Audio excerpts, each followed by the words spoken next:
So we've opened up the wonderful Great Pyramid, and now it's time to go into the level with the most difficult platforming challenge that you are going to have to face in the entire game. And I am not lying with that.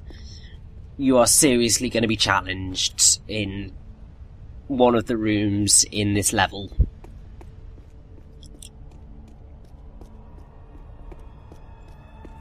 You're also going to have to face a lot of corridors. That's one thing that I definitely notice. So, we're in the Great Pyramid. And in here, we're actually going to come across some rather interesting things. Can't quite spoil it until we actually reach there.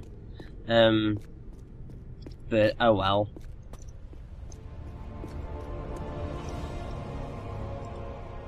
So, yeah, this is, slightly terrifying, to say the least. Like, I mean, seriously, just look at all that stuff on the walls, and it's, oh, god, it's terrifying.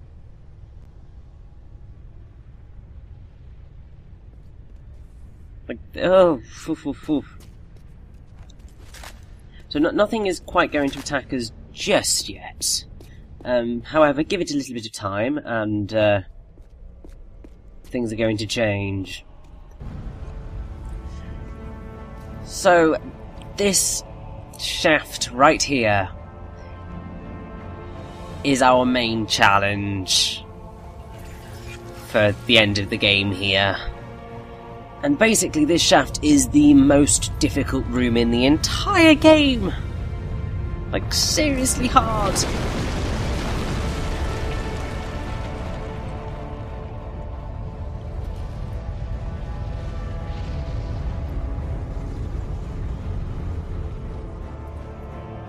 So, clearly Natla is doing stuff, and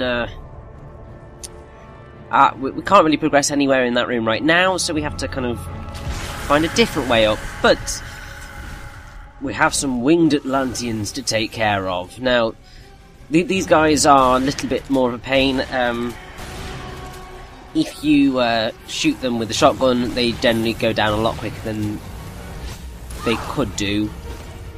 We also have some crawling Atlanteans to deal with, and these are basically what like the cat mummies and stuff were earlier on, except these guys are a lot more difficult to deal with.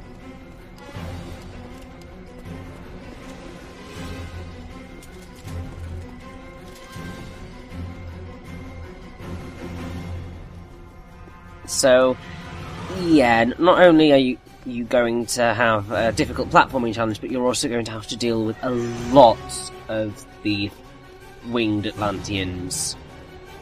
And I do mean a lot. I mean, like, you're going to do one thing, and some more winged Atlanteans are going to come and try and kill you. And in the lovely, horrible vertical shaft, facing them down is certainly a challenge, to say the least.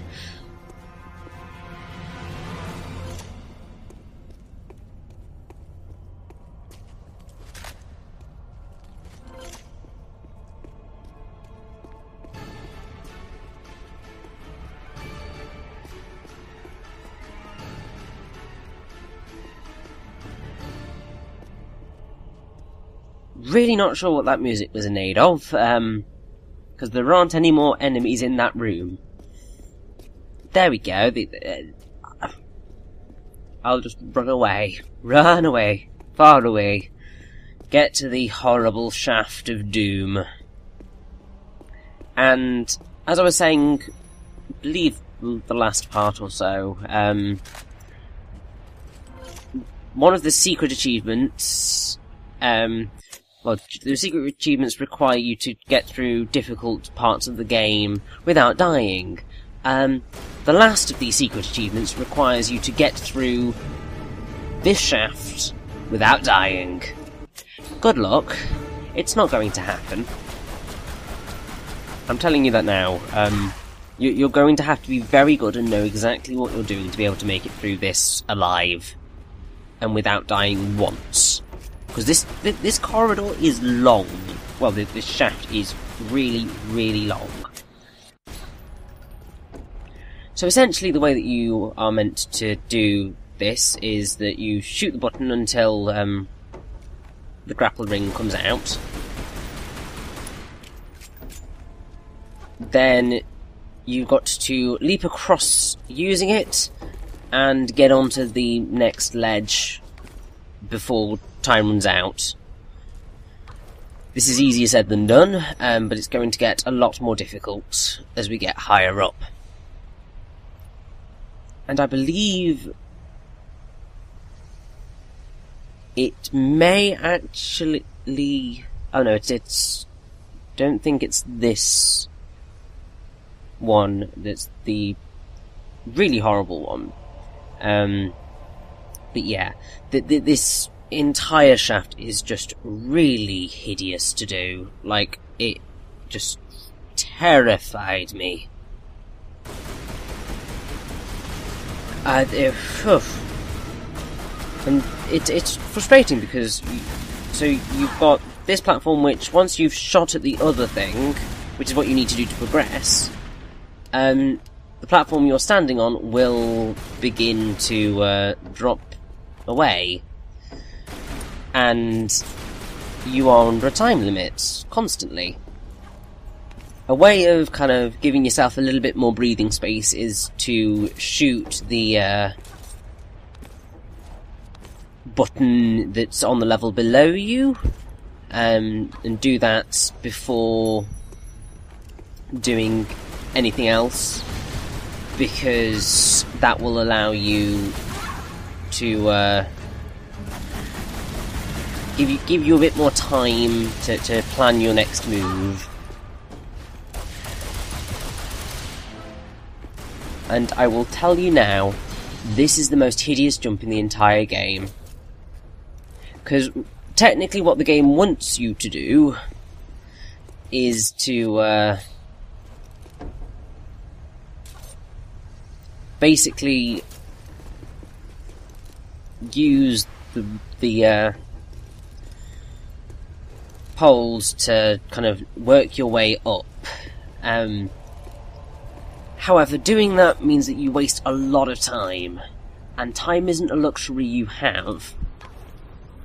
So a way of shortcutting that is by pulling that really hideous jump off that I pulled. I would not recommend you trying to do it unless you are reasonably confident in your abilities, / you don't care about getting that achievement.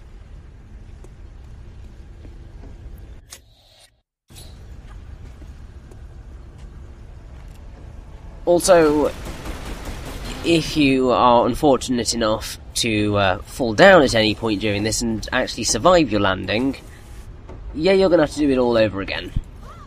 All over again. It's just really horrible. And what's most annoying is that it's that one particular section is probably the worst in the entire game. It might just be because I decided I was going to try and be fancy and just cause myself a bit more grief than was necessary. But still, it's a hideous jump to make if you want to get things clear. However, thankfully we are at the end of this room now. We don't need to suffer through it any longer. And I am so grateful for that, because I think I would just about cry if I did have to suffer through it again. It's just, oh god, doesn't bear thinking about. Now, before we can leave this room forever, we have actually got a little artifact, I believe, which is in that ledge over there. Yep, there it is.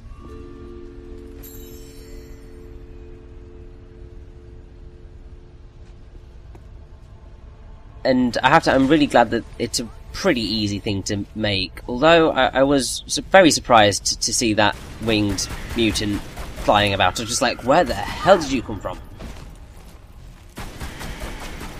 It's like, seriously, dude.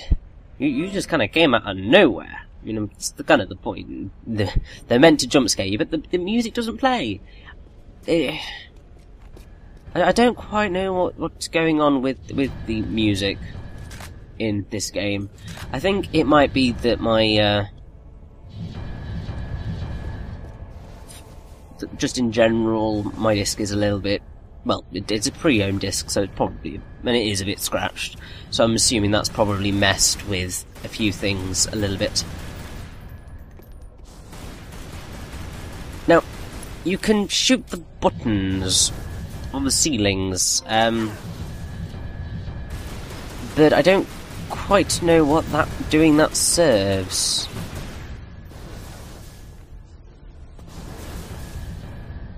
Because you can only really do it on that one button. And then you just gotta run through, I guess. It's a bit odd, really. Thankfully, this is a really easy timing thing. However, the next room is a little bit more difficult, because we are about to face a certain foe that is rather unique. You can see something just over in the distance there. And this is... oh, it's following our movements. How odd. This is slightly terrifying.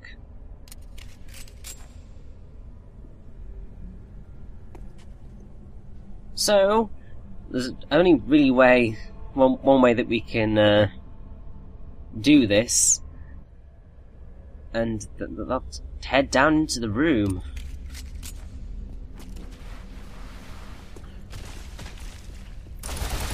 And now we've got to kill these crawling Atlanteans, and they are obviously rather difficult. And there's 3 of them. And if you happen to accidentally shoot your evil clone, I mean that's essentially what she is, then she's going to fire an energy ball at you that is going to home in on you and hurt you. It's a very terrifying creation. I'd argue it's more terrifying in the original game, because obviously low polygons, and it looks somewhat like E.T., whereas the version that you have here, although absolutely terrifying still, it's very obviously more human. And it follows every single move. And we're gonna have to use that to basically kill it. Its greatest asset is going to become its greatest weakness.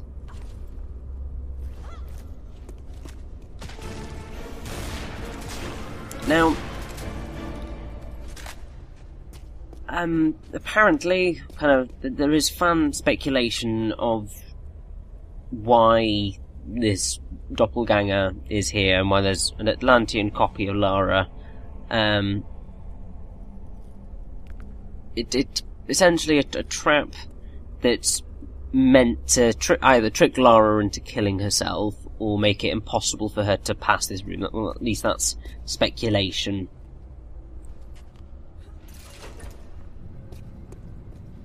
But then, considering it's kind of implied that Natla assumes that Lara died after diving off the cliff, it kind of seems odd that the mutant was hatched for the express purpose of stopping Lara from getting anywhere. So it could just be that it hatched whilst Lara was in here. And so it was copying the first thing it saw, which just happened to be Lara. And then, because obviously it screams as it falls down into the pit of lava, suggests that it has some kind of self-awareness. So that there is some implications that its encounter with Lara may just be a really unfortunate accident. Which is really sad, I kind of feel sorry for it. But, I mean, the puzzle itself is reasonably challenging for what it is. I mean, it's not... It's a little bit of a mind bender to figure out.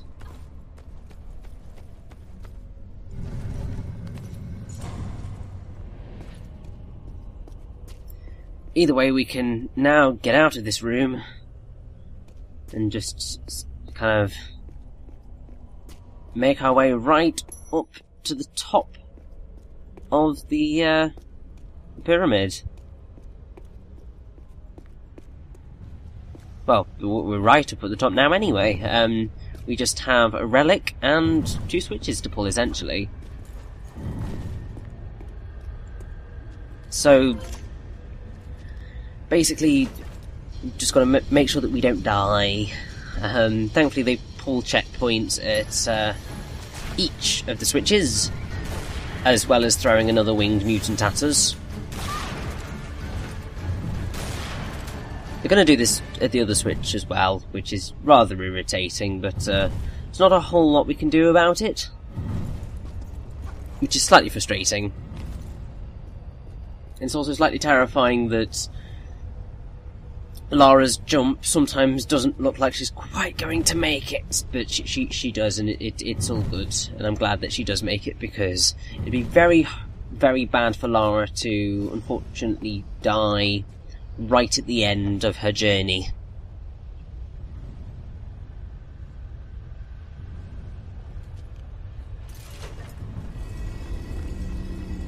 And so that second switch, I believe it's always the second switch is gonna do the bridge.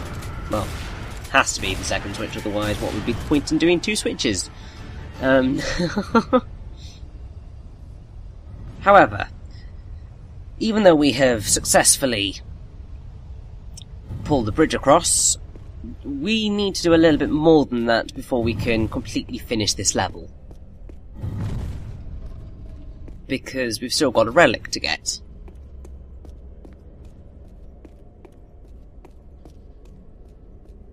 Now, it's a good idea to just reactivate that checkpoint there, just in case you do happen to die, just so that you're closer to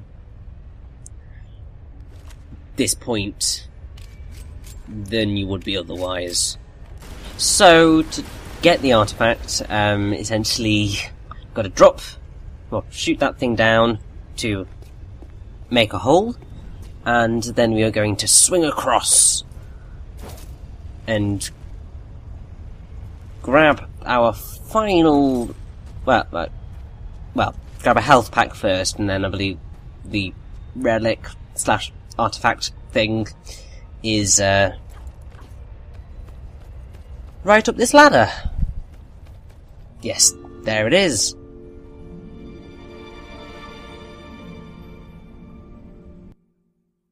The Talk of Embitterment. Which kind of shows what Natla's going to be thinking of us when we kind of kill her. Because that's basically all we can do now. But that's the end of that level. It's time to finish the game. Let's do this!